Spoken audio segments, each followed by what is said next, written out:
Well, welcome everybody to another episode of the Good Game Pods. I'm your host, Sam Renima. We're back. As you've probably noticed, we haven't released any content for a couple of weeks. There was a death in the family. Some of you may have heard, especially if you're in New South Wales, is kind of making the rounds in the news and in social media. But Noah Johannssen passed away recently, who was family, very close to the podcast family as well. Um, Life tragically cut short, and yeah, the whole family's just been spending, obviously processing it all, and yeah, we miss him dearly, and we had to take a break. I did make a couple of attempts to record some episodes. My daughter, who's obviously very close to the situation, Noah was her husband's brother, and she looks after the technical side of things, and obviously she had to do what she had to do. And I attempted to record a couple of episodes, and epic fail. So we decided to take a break. Just a bit over a week ago, we had a wonderful service celebrating his life, and now that we've kind of trying to move on, it's going to take a long time to heal from this. Now that we're kind of getting back to life, we decided to start recording again. So that's where I've been. Appreciate everyone's thoughts and prayers, everyone that has reached out. If you can see that we're recording in a new, I'm recording in a new spot, because the last place was at my daughter's place, and her husband, who lived there also with Noah. So we shifted. I'm going to alternate between this spot and another recording studio, so to speak.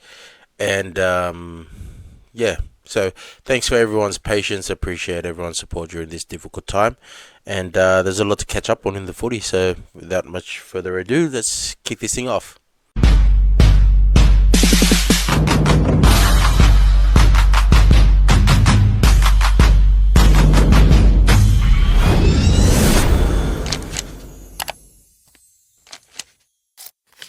So, by the time of this recording, a few days ago, it was reported Jarome Luai visited the PNG Chiefs facilities, and was taken on a tour around the football program.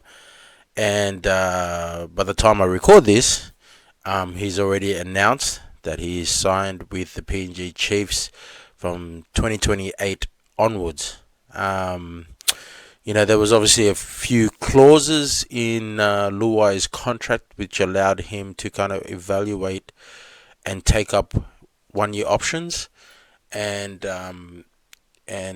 he's already been there for a year, and yeah, he had until Thursday, the 30th of April, to notify the Tigers whether he's going to take up some of these options. And so he had to make a decision before this coming Thursday, and which is, I guess, why he had to obviously head over to PNG to scope out the land, so to speak. He was obviously given the blessings from Benji Marshall to do so. There was no way he was going to keep that a secret anyway. But yeah, it was all across the news. Got flown there in a private jet, went there with his wife, with his son. And this is a major signing for the PNG Chiefs, just been released today, officially announced today. This is recorded on the Wednesday, by the way. And it's a great signing for them. To get someone of his caliber, who has a lot to offer. He has a lot to offer off the field just as much as he does on the field. Because he's a great player. He's not necessarily someone that is maybe can carry someone to a premiership, but he can definitely establish a good culture within the club. I think he's proven that at the Tigers, as well as the fact that he's a great player too. And so he was taking on tour with the CEO over there, Lorna McPherson, the general manager, Michael Chamis. Even the Prime Minister welcomed him.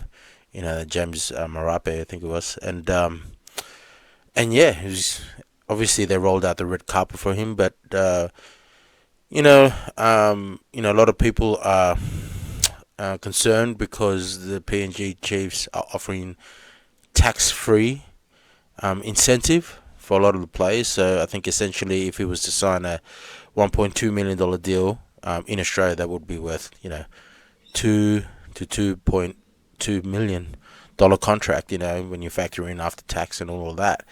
So of course that's appealing, but I don't think it's about money. Luai already held a press conference saying it's not about the tax-free dollars. It's got to be more than that. And I remember listening to early interviews by Michael Chamis, and he was saying that you cannot, that can't be the driving force of why you sign with the Chiefs, is because it's tax-free. Because it's more than that. You gotta have a vision. You gotta buy in to to the vision. To the mission and what they're trying to accomplish over there at PNG. And so if you're going there just for the money, then you're not going to enjoy it anyway. Yeah, the money's great, but then obviously the conditions. They have a facility there. I don't know what they're going to call it. Like, they're trying to avoid the term compound, but there's like a pretty much a resort that they're building specifically for the players, the families visiting teams, all that sort of stuff.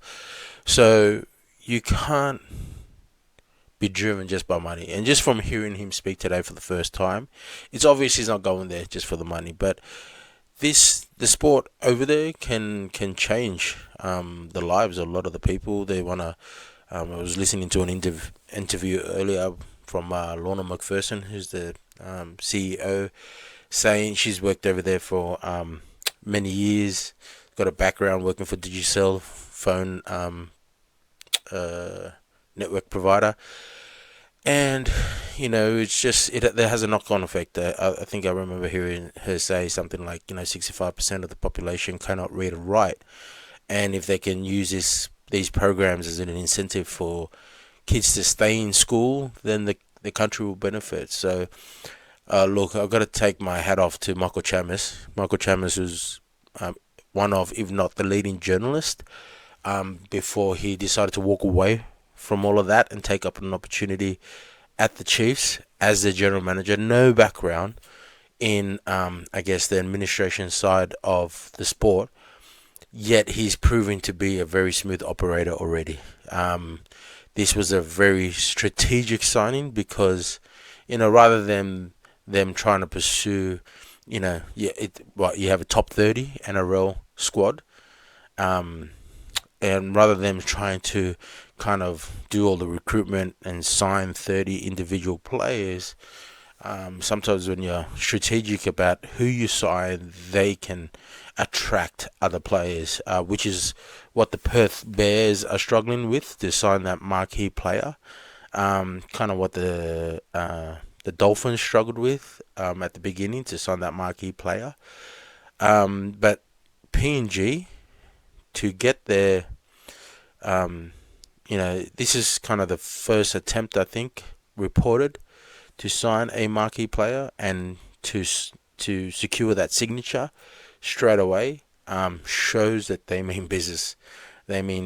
But there's word that the NRL clubs may start to kick up a stink now because they feel like it might be an unfair advantage to be offering tax-free salaries and contracts. But when it was announced that the PNG Chiefs were entering the competition in 2028, every NRL club was given $4 million. So they didn't complain when they were offered that money. They happily took that money. And now, and hopefully a player like Jarome Luai, after this signing, they don't turn around and try to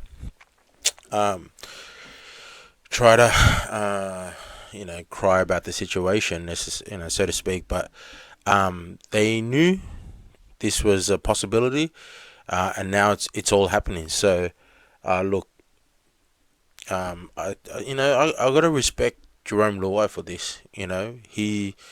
he's always seemed like a trendsetter. He's always, to me, appeared to be someone that was always up for the challenge. When he left Penrith, he poured out his heart and soul into the Tigers, and he will keep doing that for the next 18 months. But he definitely made an impact on that squad. Not only did he attract players there, but he's definitely changed the culture there. His first year there, they finished, I think, 13th, and now they're sitting third.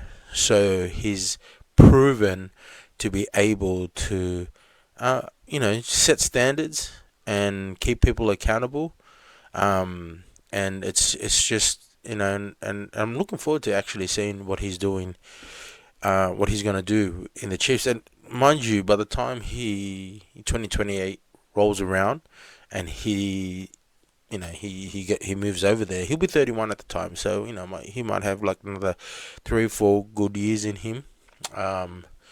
And who knows? Maybe he's thinking about life after football as well. Maybe there's opportunities. I don't know. I don't know where he's at with that. But I gotta commend him for doing what he feels is right with him, for him. You know, and they're definitely going to create a lot of interest. I think they're already getting interest already. But when a player like him signs with them, I guess without having to tour the facilities, and if you trust someone like Jarome, then you can easily make a decision or be open to exploring that option. Now that someone that you trust has already had a look at it, already toured the facilities, and made this massive decision, and they love their rugby league there in PNG. They love their rugby league, and hopefully this will just. Hopefully it's a good thing for them. No doubt it is a good thing. But yeah, there are a lot of nervous NRL teams, because even though he's probably going to take up that 1 year option, Jarome Luai, so he will be at the Tigers in 2027. But the fact that, because of his contract, and again, I got to give credit to Michael Chamis to understand and be aware of Luai's contract conditions. And this is probably, like, as much as there were questions around whether or not he'll succeed as a general manager, and because of his lack of experience. One thing that he did have in his favor as a journalist, he had a good relationship with the players and the playing managers, which seems to work in his favor, because he's able to get information. Okay, where are they with their contract? So because of Luai's the conditions around his contract, the fact that he had player options every year, he had all these clauses, all these ratchet clauses as they call it, that Michael Chamis understood that he had to at least get the ball rolling before the 30th of April, for there to be any chance that Luai can go there in 2028, and which he did. So a lot of other players obviously don't have those clauses in their contract, but with the signing of Luai, when a lot of players who are eligible to negotiate from November 1 this year, a lot of NRL teams are going to be nervous. A lot of managers now are more likely to push players towards there, especially the fact that you get it's tax free not only on the NRL contract but on your third party contract, right? And PNG, and I'm sure there's going to be a lot of businesses and millionaires and maybe even billionaires that are going to want to be involved in these third party contracts, right? So interesting stuff. Kind of left field. It's kind of, I guess, it's actually not a surprise. It's probably a surprise in the fact that a lot of people expected Luai to stay there. I think 5 years maybe. I think he signed his contract, but then again he had all these clauses every year, and he, a lot of people put pressure on him. Are you going to get rid of these clauses, this and that? And he didn't. And I think it proved to be a masterstroke, to be honest. A lot of people are kind of making comparisons between this signing and the Lachlan Galvin situation. When Lachlan Galvin, was seeking a early release, I think Luai might have made a comment or posted something on social saying team first, and a lot of people are comparing this to that situation. This is totally different, totally different. That situation, his manager leaked certain information to kind of, I guess, put the Tigers into a position where they're either going to, actually wanted to release. So that situation was kind of, I feel like it was manipulated. Whereas Jerome's situation right now, Jerome's situation right now, he is he's working well within the parameters of his contract. So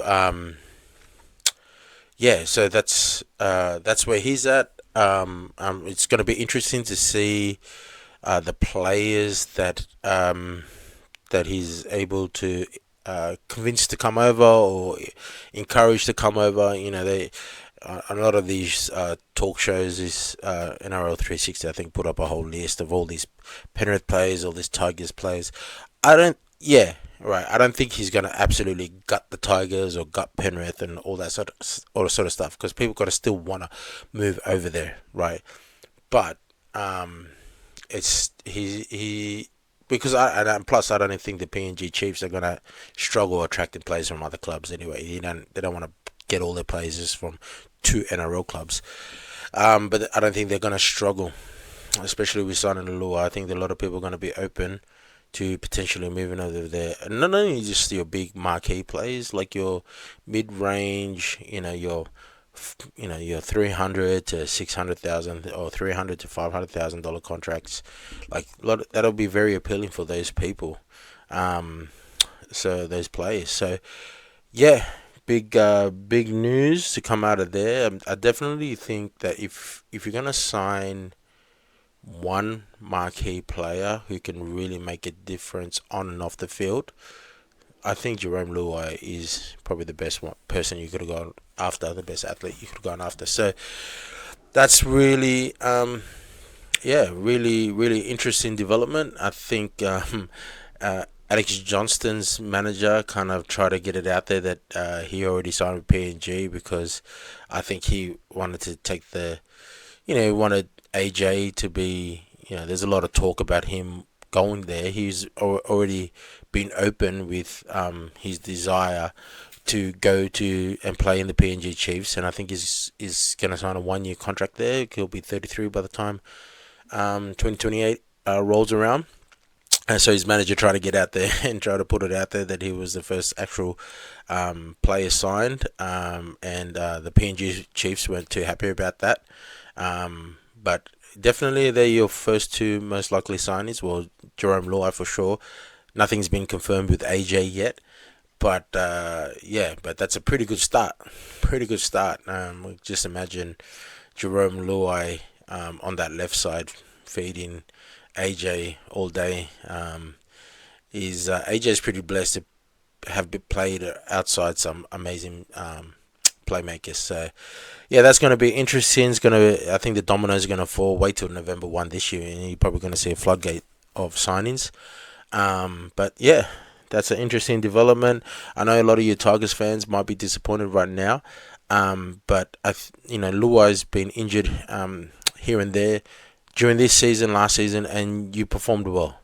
You performed well. A lot of people were even saying when he was injured the last time, the rise of Jock Madden, that they were questioning, is Luai going to come back straight into the side? Well, Luai's the marquee signing.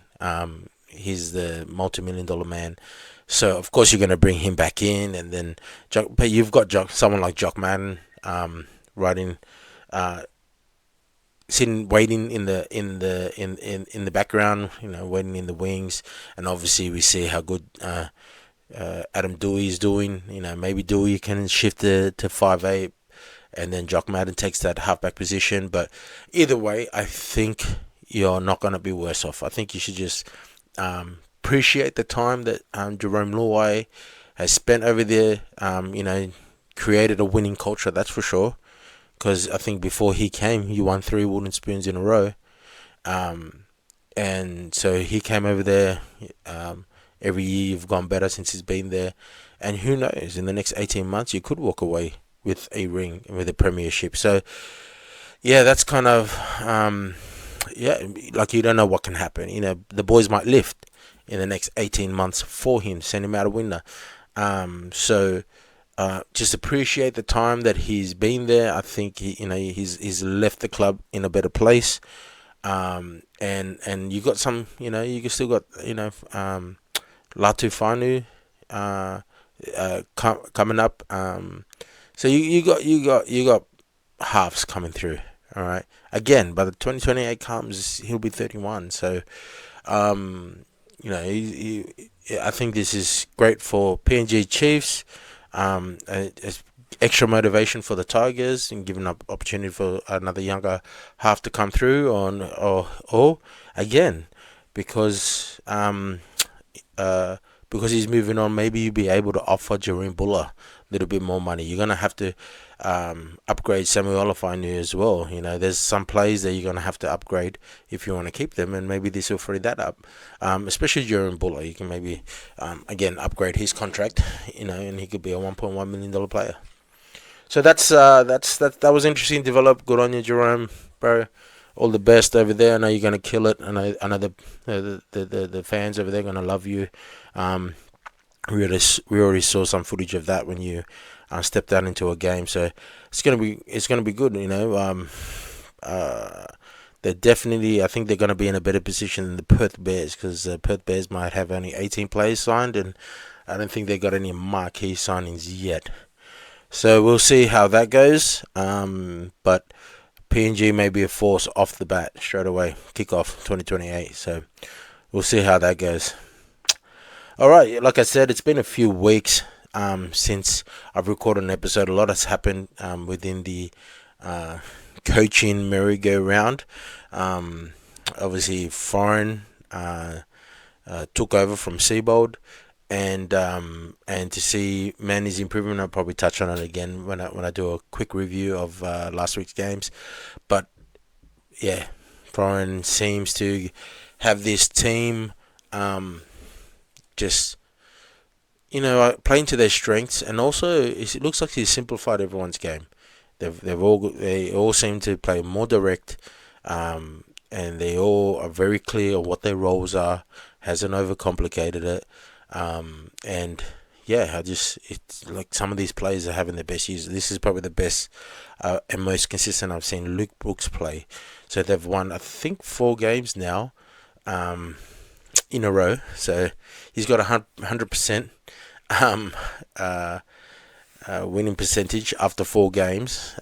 But he's winning them well too. They not only improved offensively but defensively. So good on him. I know a lot of people, when Sebo got sacked, even some of the greats was like, it's not a coaching issue, it's the players, and I get that. But then they kind of sometimes downplay the significance of a good coach and what good coaching can do. And if it didn't really matter, then why even have a coach? Coaching matters, and it's clear from this example that it matters. Like Jake Trbojevic, everyone was criticizing his form at the beginning of the year, saying, "Oh, has he gone? He's gone past it." But then now he's playing. It's because his role has changed, and Foreign has him playing to his strengths. So coaching does matter. All right. Look at Bellamy. If coaching didn't matter, could he have turned 2 fullbacks into the premier halves in the competition? Queensland captain, Australian legend, or New Zealand captain, New Zealand halfback. Like, coaching matters. So it's good to see Foreign going well. Dean Young had his first game. Obviously Shane Flanagan his head was on the chopping block. I think he was 6-0 this year, and obviously got sacked, and Dean Young came in and hit shots firing. He came in all guns blazing. He already dropped Kyle Flanagan, sacked Michael Ennis as the assistant coach. So he was sending out a strong message that even though he may be the interim coach technically, but he sent out a strong message that he is the main voice in that place. So wasn't a good start, and I'm gonna go through the review there, but not gonna get too much into it. It wasn't a good start to his coaching career last round, but not expecting miracles from the Dragons. A little bit different to the Manny situation. Manny already had a very, very strong squad. Very strong squad. Experienced squad. Filled with representatives, rep players. So I think that was the difference. Manny had the squad. Dragons may not, but then again, that's a bit of the responsibility of the coach as well when it comes down to recruitment. Which is a big reason why Flanagan got the sack, because started questioning some of the signings, but that's the responsibility of the coach. So we'll see. Watch this space. So it's been interesting. Yeah, a lot can happen and take a couple of weeks off. Who knows? Maybe, and not only that, and take a couple of weeks off, and then you have the Tigers coming third. You have my Bunnies coming fourth. It's quite a lot can happen in a few weeks. Also announced this week was Drinkwater signing with the Dragons from 2027 for the next 3 years. I think he was signed with the Cowboys in 2027, but they did tell him that they weren't in a position to offer him an extension yet. I think word is that they're eyeing out Jackson Purdue. They want to move him to fullback, so they weren't willing to offer Drinkwater an extension yet. Not saying that they wouldn't have, but they weren't willing to offer him an extension yet past 2027. So he asked if he can negotiate, and they did. They gave him the go ahead, and if he wanted to move on next year, then that was okay as well. So then usually the writing's on the wall when that happens. So so he signed with the Dragons. Yeah. So the Dragons squad will be stronger next year with Drinkwater going over there, Kolomatangi going over there. I'm assuming they're going to move Gutho to the centers.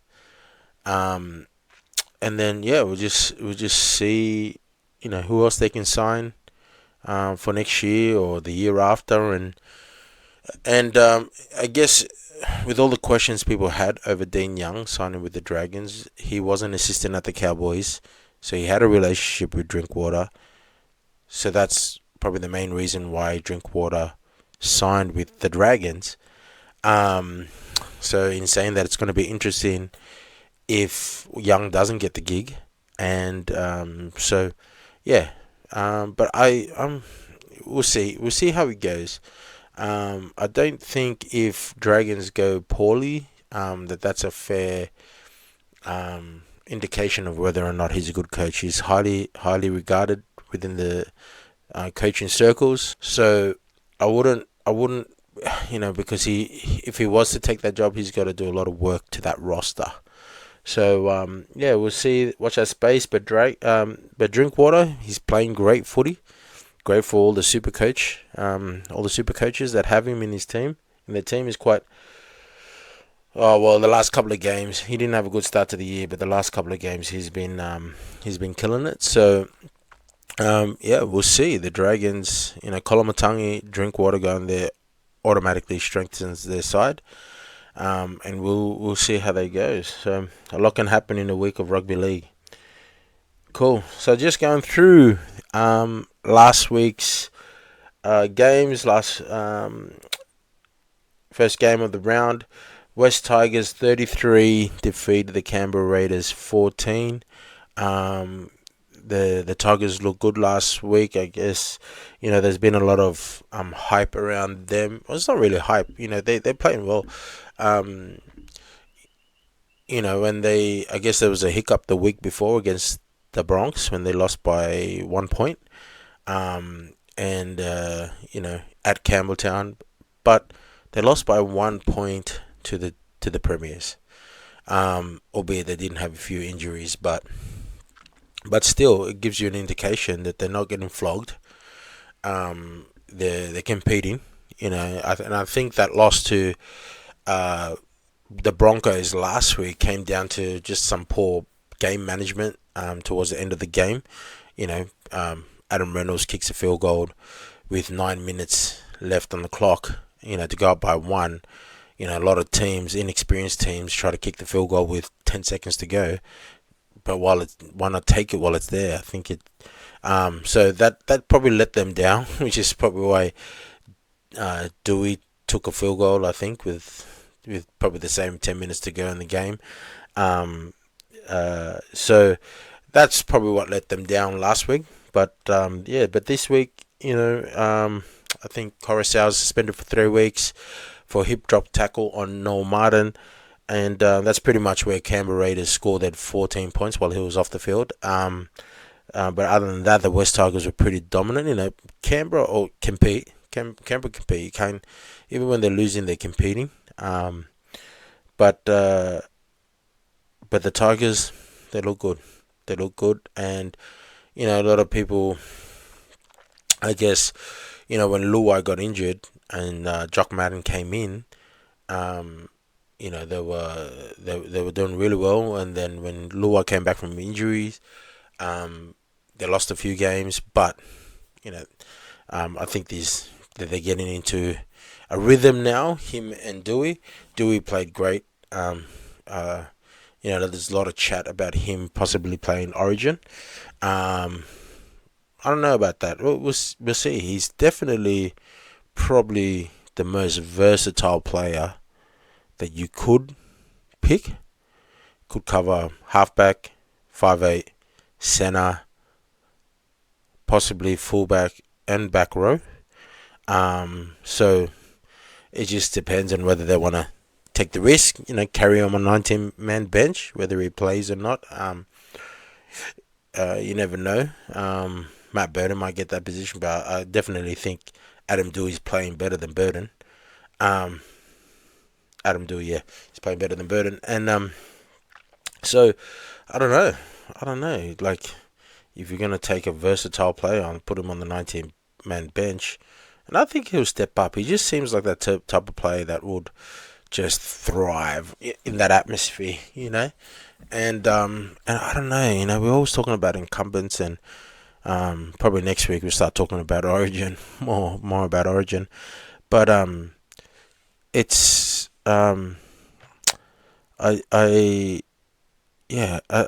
we've lost last series, so I don't know why we got to be so loyal to incumbents. Might as well try something new, but we'll see. But Tigers looked great. I think that last try to Royce Hunt, running 40 meters, kind of stepping up Ko Wicks, kind of shows you where the Tigers are at, even skill wise. The fact that a front rower can do something like that. They're all like that. They're all quick, late footwork, fast, strong. The thing that was most impressive about that try was that you had a forward passing to a forward that was backed up by a forward. You had Alex Twal put Royce Hunt into the gap, and then you had Funua Pole supporting him on the outside. Obviously didn't even look at him. Front rows don't look for the support players. But to see him do that, to see a forward pass to a forward, forward line break, and then you had another forward supporting them, shows that, and this was in the 79th minute, 78th minute. They're fit, they're fast, they're strong, and it seems like their footy IQ, they've improved, come a long way with their footy IQ. Alex Twal is playing phenomenally this year, and I'm just happy for Tigers fans. Lockout over was packed. It's great for the sports. As much as people might criticize suburban grounds, it's beautiful for the sports. It's great for the sports. We make most of our money from TV deals anyway. So Tigers sitting nicely in third.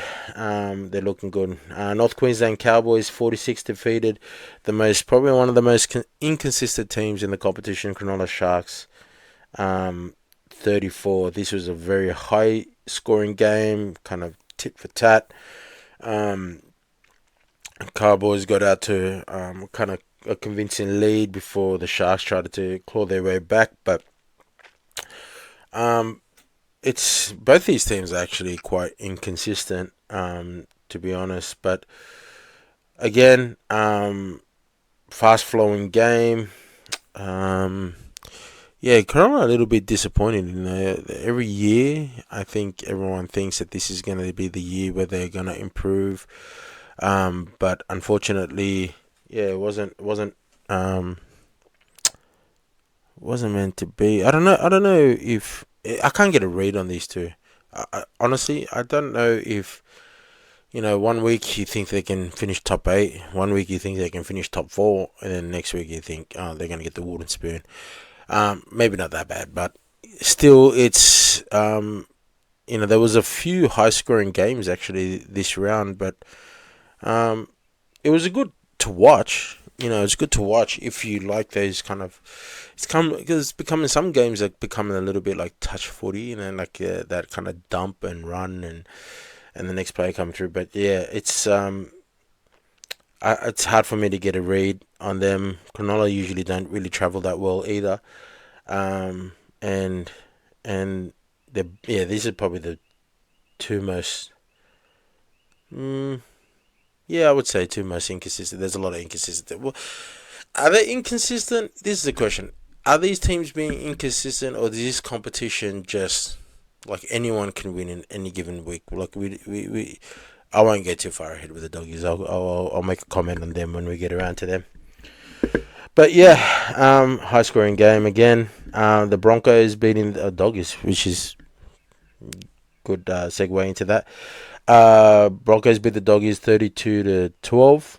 I think 2 weeks ago the doggies beat the Penrith Panthers, and everyone thought, oh my gosh, here we go, they're going to go on a run. This team can finish top 4. But I always believed that was kind of a false flag because Penrith played bad. And it wasn't a clear indication. I think the doggies ended up losing to the Para the week after.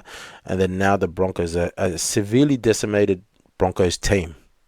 No Haas, no Carrigan, no Stags. They had a lot of players out, yet they were still able to come away with the win. And Broncos, Reynolds controlled that game. He proved the difference. It's kind of interesting with all the dramas that the doggies have in their halves. With all these, even going back to last year when they had Toby Sexton, and just the clear difference when you have a quality halfback, who can be the difference. And I don't know what's going on with the dogs. They always talk about connection. You see this. That seems to be the buzzword in the NRL right now. Is that we've all got to be connected. And, we feel connected. And yes, you're striving to be connected off the field, I guess, on the field.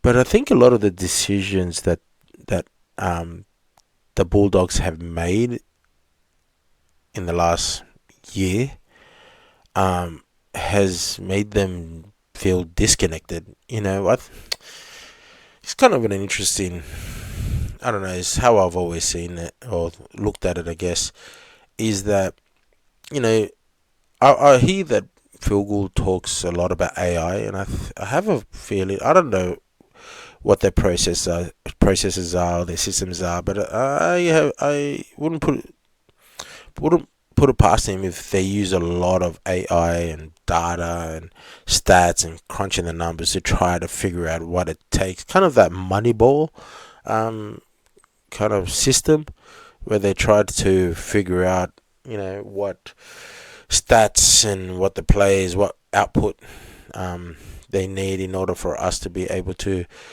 win a comp. And I think that's flawed, because in a team sport such as rugby league, there are certain things you cannot put in a stat sheet. Like, and I always think of, like, say, Sam Burgess, for instance.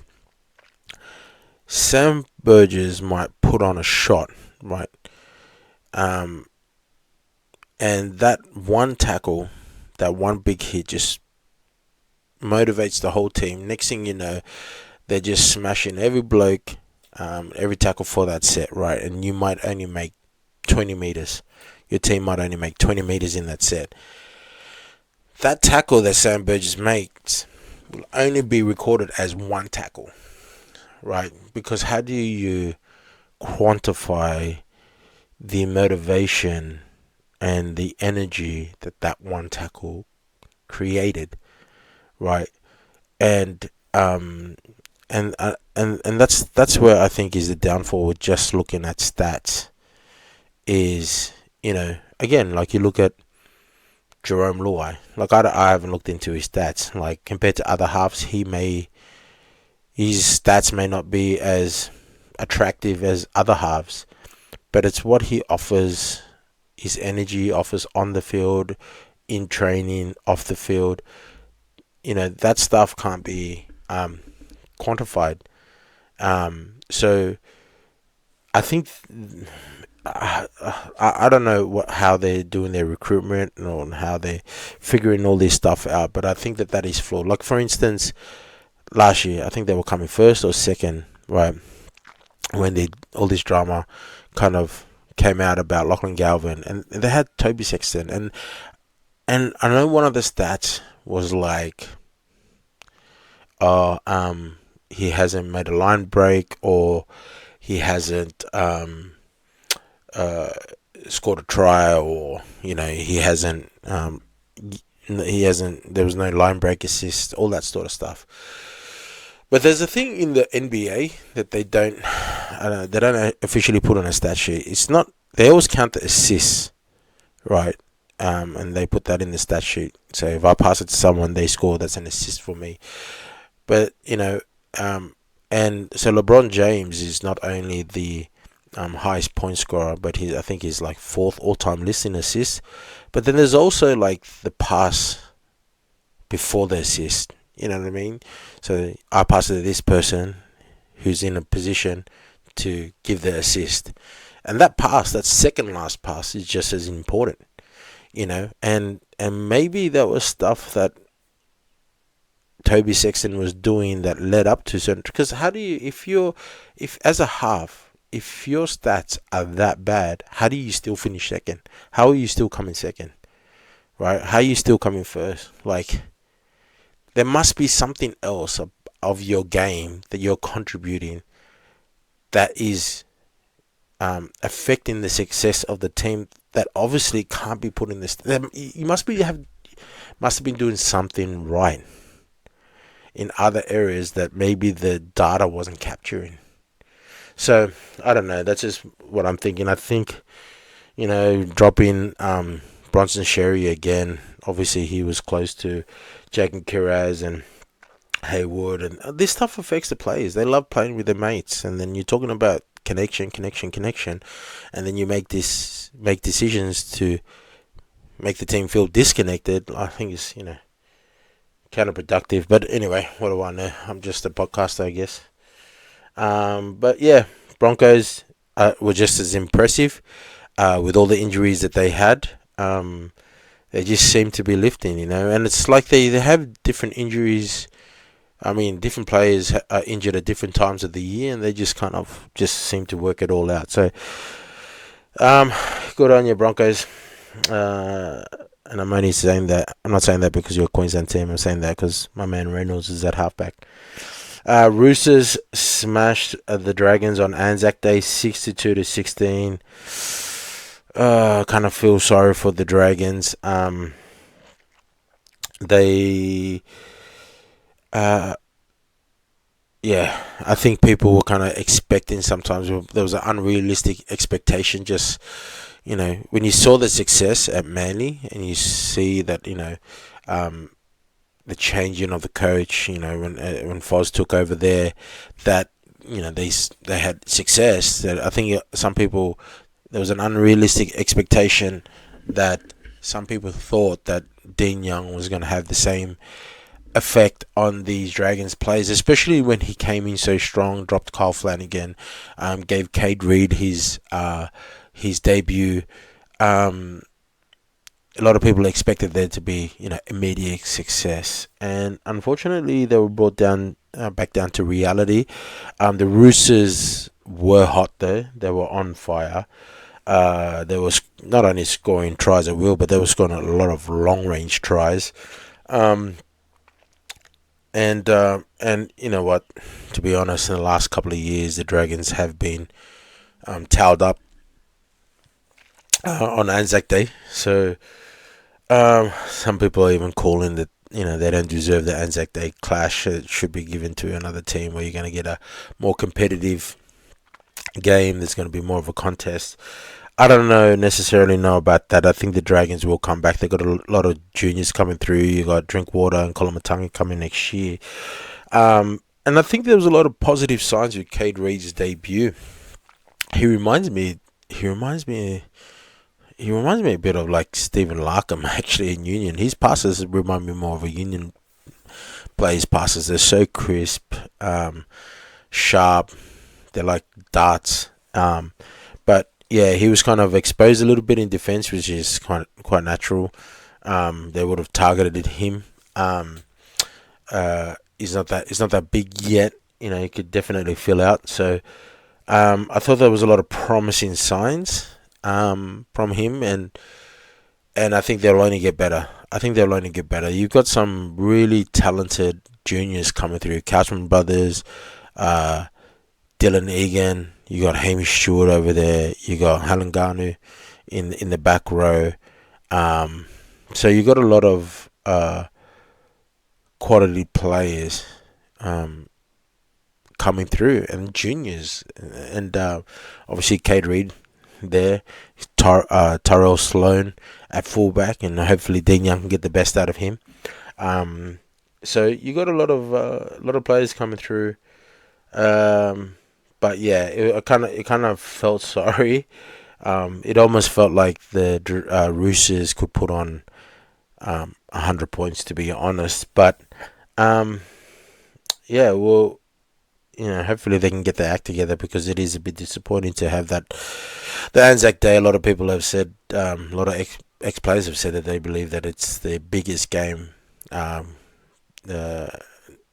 biggest round game outside of the grand final. So, and it's hard to argue that, because the atmosphere. I've been to one Anzac, I think 2 years ago. I went to an Anzac Day game. It's an amazing atmosphere. Dragons got towed up that day too, but it's an amazing atmosphere, and hopefully they can get back to their glory days, where at least it's competitive. But yeah, Roosters are going good. Sam Walker had his best game of the year. Disappointing for all you super coaches that sold him, myself included. But they seem to. It's hard to get a gauge on that. I don't want to take too much out of that game, because Dragons did play poorly. I don't want to say like the Roosters are back up there, because they can be inconsistent sometimes as well. But they've been going good in the last couple of weeks. But I'm not going to really gauge someone against how they play. The last placed Wooden Spooners at the moment. New Zealand Warriors. It was a close game against the Dolphins. New Zealand Warriors won 20-18. It was kind of tit for tat for a long time. Thought the Dragons the Dolphins, were kind of getting the upper hand before some poor discipline from like Flegler let the Warriors back in the game, and they ended up coming away with it. It was pretty close. Dolphins have been doing all right. They lost 2 points, by 2 points to the Warriors. I think they lost by 1 point to the Panthers last year. So these are two teams in the top four. That's and so they're not doing too bad. I think they're just not closing the game and executing some of their plays at the end. Like Hammer had a very quiet game. I don't know what happened over there, but and then they contain Farnworth pretty well. I think honestly, if you can contain those two strike weapons, go a long way of it goes a long way to winning the game. But it's Katoa. Katoa has had a quiet start to the season. Like I don't know what it is about him. He seems like he's bulked up a little bit more. Which um obviously has naturally maybe slowed him down a little bit. Maybe like just looks a little bit sluggish. I don't know what it is. Like that could just I could be getting that I could be getting that wrong. I'm not sure, but he doesn't seem to be he look himself. I don't know what it is. But yeah, I think that's just the probably the next uh dimension of his game is just closing out games, being that that Nathan Cleary that when they need it, like Cleary kicked the field goal last week against them like that. He just needs someone like that. Maybe towards the end he could have went for a 2 point field goal. I don't know. It's easy to uh see make these comments in hindsight, but I think that's just the next evolution of his game is just closing out games. But yeah. Oh, this is my favourite game of the round. South Sydney Rabbitohs 48 beating the Melbourne Storm 6. Finally, it's been decades since we've won down at Melbourne, which is a crazy, crazy stat. Now, a lot of people were saying if the Rabbitohs were going to break that hoodoo, it's going to be this year. Now, obviously gave him a chance, but didn't think they were going to do it in this fashion. Um, Melbourne are competitive for like the first 15 minutes, and then they kind of just fall away. Errors creep in, poor handling, poor discipline, um, and they just Melbourne are playing the way a lot of teams used to play against them. You can hang with them for like 15, 20 minutes, and then they just discipline, they grind, and then they get over the top of you. And it's kind of interesting to see a lot of these ex players on socials being like, oh, it feels so good to see Melbourne not be at the top for once. I think I was listening to Sean Johnson say Melbourne were a big reason why he retired. They was kind of sick of dealing with the Storm. A lot of players, a lot of teams would have been discouraged coming up against the Storm. They're having when they used to, especially when they used to have players like Inglis and Cronk, Slater, Smith, and not only that, the Bromwich brothers, Kafusi, Asafa Solomona, like.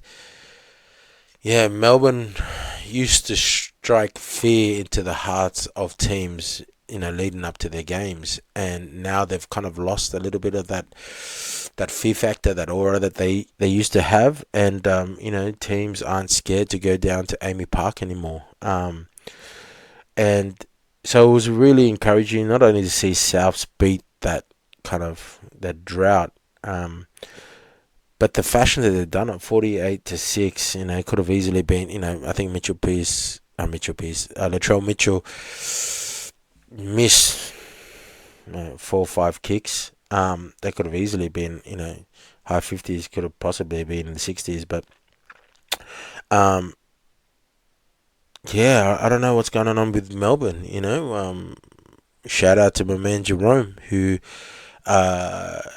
predicted that Melbourne wouldn't make the top 8 this year. I went back to a lot of old comments, and I was just replying to them. It's like, hey, you guys, you still there? A lot of people that bag the show, bag the podcast, bag that. Everyone's entitled to an opinion, but a lot of people bagged it like you didn't know what he was talking about, this and that, and they'll give anyone a mic nowadays, and and I get it. As we're not used to seeing a team like Melbourne Storm sit second last on the ladder, but every team can't sustain that kind of success forever. They can't. They can't. And Melbourne for so long, not only finished in the top 8, but finished in the top 4 regularly. I think it finally has taken it out of them, like losing 2 grand finals in a row, whilst at the same time losing a lot of quality players. As Jarome said in the previous episode, they don't have the depth like they used to. So, I know a lot of people are comparing the Storm this year to the Panthers last year. But this is a little bit different because I can't see improvement in the Storm. Like, they're getting smashed. They got smashed by the Panthers. Panthers put 50 on them. So what does that say? According to that old statistic, no one's ever won the competition after losing by 50, having 50 points put on them. They got pumped by the Warriors. Now it was close to another 50-point game from the Rabbitohs, and they're just. And I think the new rules, right? The new rules is this. I think the new rules were designed to take the wrestle out, right? Which is the Melbourne Storm's bread and butter, right, for the last 2 decades. All right, so you've pretty much taken out the number one strength in controlling the ruck speed, and they've struggled to adapt. They've really struggled to adapt. But in my opinion, if they don't make the top 8 this year, knowing Craig Bellamy, he'll go in the off season. They will train and condition themselves to the new rules, and they'll be a different team next year. Definitely, I just feel like they missed the jump, and it may be too late in the season to adjust. I don't know. That's just my opinion. I wouldn't put past Bellamy and the team. But it's just the way they're losing. It's the way they're losing as well. They look like they don't have, and like Cameron Munster his defense has been really poor, and that's Cameron Munster. Do you know what I mean? So if that's Cameron Munster, who's supposed to be one of, if not your best player, what do you expect all the other rookies to do? So yeah, but either way, not feeling too sorry for the Storm. It actually does feel pretty good that they're, like some players are like, now you know what it feels like to play first grade. And yeah, but again, we'll see. I'll revisit this come Origin. If they're playing like this leading into Origin, they're going to struggle during that Origin period. But I'm happy for my South Sydney Rabbitohs. Let me talk about South Sydney here a little bit, man. They look Latrell Mitchell. I keep saying it, Mitchell Pearce. Oh, Mitchell Pearce. Come out of retirement, Mitchell. Latrell Mitchell is stop questioning Uncle Wayne, please. Stop questioning him. Everyone's like, when Jai Gray should Mitchell should be playing for fullback, and then Jai Gray kills her, and then Jai Gray gets injured, and you gotta move Mitch, but then now Matt Duffy's there, and he's killing it, and Latrell is killing at center, and the way the game is, the way the new rules are, I feel like it's going to bring the centers back into play, because for the most part, like centers kind of lost their value a little bit with all these block and block plays and all this wrestle, all this garbage. But with the new rules, right? With the new rules, and you have good ruck recognition, you get you identify the quick rocks and you exploit it, and you move up the field. If you can give your center one-on-one quality ball while everyone else is on the back foot, and you've got a big, fast, strong center like Latrell, man, he's just gonna have a field day. One-on-one all day. Getting good ball. Giving him early ball too. And it's just South Sydney look like they're doing well, but all the focus was on the left side of attack, right? But they're looking good on the right too. They're looking good on the Humphreys is looking good on the right. Like when Tallis Duncan scored his first try, right? It was on the last play.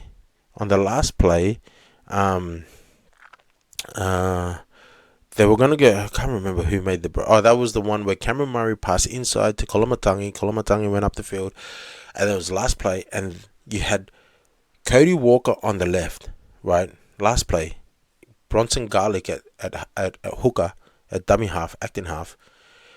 Naturally, he could have went to the left to Cody Walker. You had a retreating defense line, and obviously Latrell would have done. Cody Walker would have had options, kick, early ball to Latrell. Instead, Bronson Garlick goes to the right, gives it to Jamie Humphries. Humphries just short ball. Tallis Duncan goes through, isolates Cameron Munster, and scores. Now, that play showed me that they're just as confident on the right hand side as they are on the left.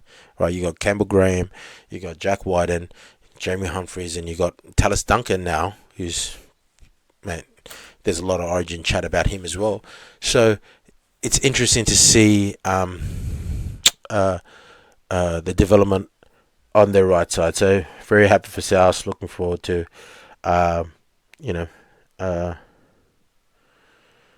they're coming fourth now. So South Sydney, this could be the year. Penrith Panthers smashed the Newcastle Knights 44-12. They just put on a clinic. Again, not reading too much into it because the Knights had a lot of injuries. Ponga was obviously out. Best. Frizzell, Dylan Lucas. In saying that, a lot of those players are coming back this week. Shout out to the Knights. I'm sure they're all celebrating. Ponga announced that he's re-signed with the Knights for another 3 years, so I think that puts everything to bed in a lot of this speculation about him going to Union, playing for the All Black. You know what's interesting? I wonder how much the change in the eligibility rules for Origin factored into that decision. Now he can play for the Kiwis and play for Queensland. If they were going to choose to go down that direction, I wonder how much of that influenced his decision. So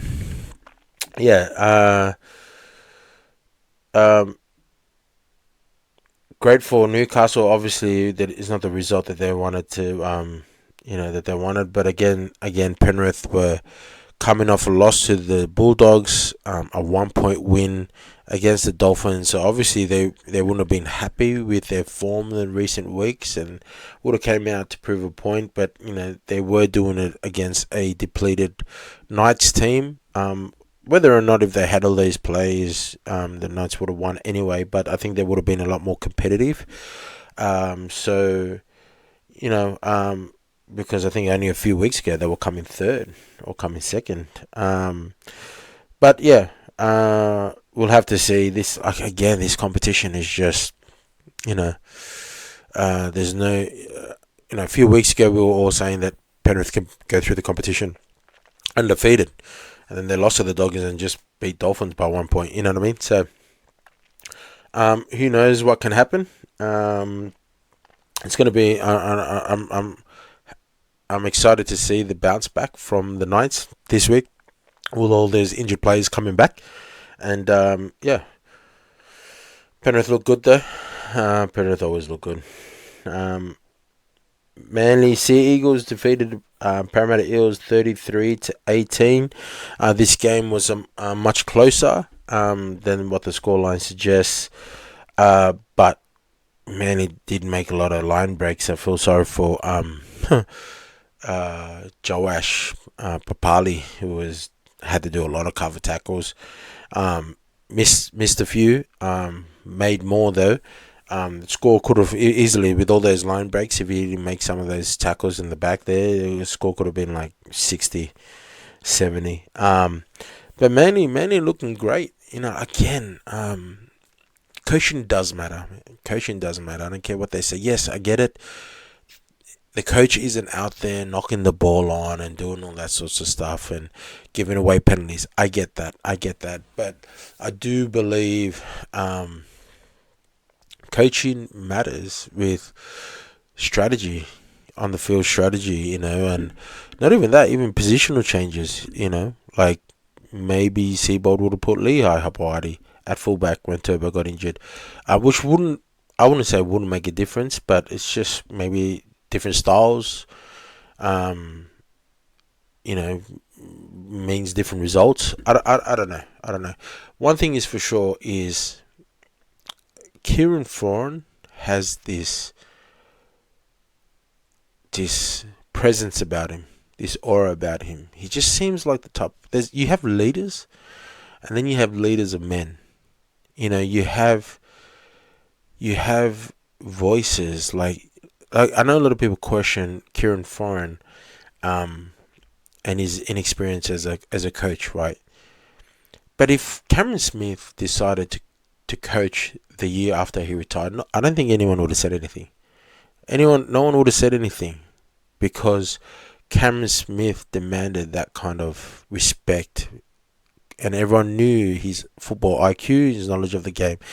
Kieran Foran, there's certain players that are like, okay, Kieran Foran might not be an immortal, but there are certain players that when they talk about football, you listen. Like Benji's proven to do the same thing, and Kieran Foran seems to just be able. There's some coaches that just seem to get the best out of players. Some people, they don't have to be an ex-player, so to speak. Like I feel like Andrew Webster has that same influence over the Warriors. When he talks and you see players that just improve under his coaching, and Kieran Foran seems like that type of person that demands excellence. And not only on top of that, with the standards that he sets, he has a high football IQ. So it doesn't surprise me. He was the captain of New Zealand when he was 23 years old. Like, he's a leader. He's always been a leader. Like, he's the type of person, if he was willing to dip his toe into the corporate world, I'm sure he would be successful executive somewhere. Do you know what I mean? He's that type of person that I was talking about Michael Chammas being a general manager at PNG Chiefs. Foreign is that kind of person. Like, he can get things done. He knows how to articulate his vision. So I rate him big time. Parramatta Eels again are decimated with a lot of injuries, and not only a lot of injuries, but like season-ending injuries. And I'm not sure if we can completely get a glimpse or get a proper gauge of where they're at this year, because similar to last year, it's like Mitchell Moses was injured for a significant part of the season, so you couldn't gauge on where they're really at. I don't know if they've ever. Can't remember when the last time they've put a full strength team onto the park. So, Manly has improved out of sight.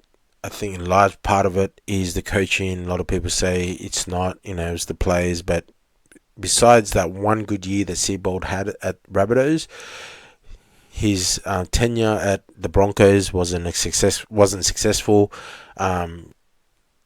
You can argue whether his stint at the Sea Eagles was successful. So, it looks. I think this is Foreign's job to lose now. But yeah, Manny are looking good. The players look happier. Jake Trbojevic looks happy. Obviously disappointed with the injury to Turbo, but I'm sure he'll come back if they can. Like, this is the thing about the Sea Eagles. If they can keep winning without Turbo and be in a decent position come end of the year, and Turbo comes back fit and is fit into the finals, I'm willing to say that they could potentially finish fourth. I don't think they can finish any higher, but that's if they keep winning long enough for Turbo to come back healthy, and they can actually make a deep run in the finals. Deep run. Okay, you heard it here first. I'm going to clip this. Everyone's going to come at me in the comment section. Well, come at me. It's just an opinion. Yeah, but that's the show for today. Maybe I might drop an episode a little bit later with all my tips, since I'm actually recording in my home, so I can film episodes whenever I want. So, all right. But thanks again. Hope you guys enjoyed that episode. Make sure you subscribe to all our social media platforms and follow us on all our social media platforms. We're on Facebook, Instagram, TikTok, and you can also listen to these podcasts on Spotify, Apple Podcasts, and YouTube. All right. Stay blessed.